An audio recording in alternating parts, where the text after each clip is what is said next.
Good evening. This is the 37th time I have spoken to you from this office, where so many decisions have been made that shape the history of this nation.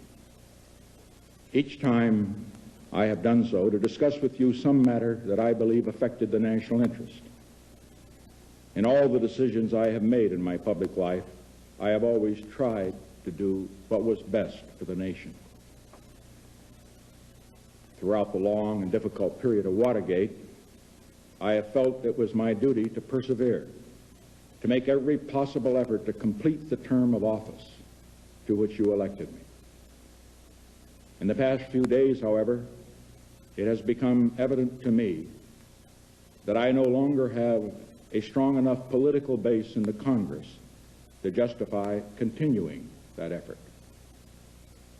As long as there was such a base, I felt strongly that it was necessary to see the constitutional process through to its conclusion, that to do otherwise would be unfaithful to the spirit of that deliberately difficult process and a dangerously destabilizing precedent for the future.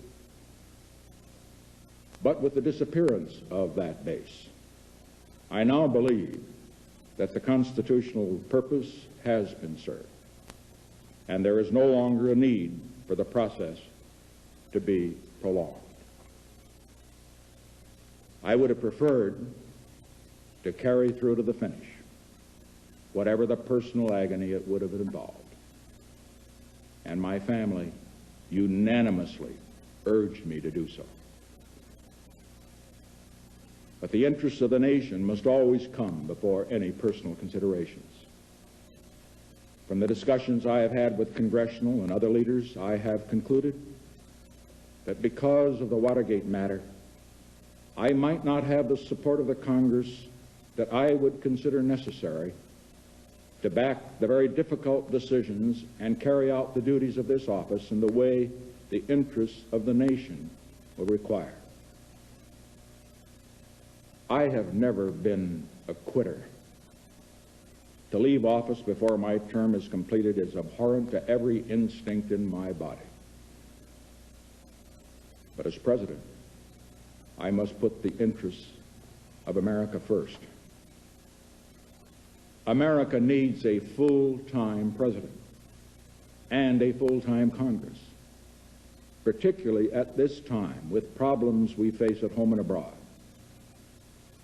To continue to fight through the months ahead for my personal vindication would almost totally absorb the time and attention of both the President and the Congress in a period when our entire focus should be on the great issues of peace abroad and prosperity without inflation at home.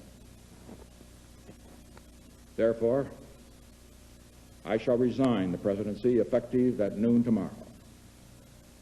Vice President Ford will be sworn in as president at that hour in this office.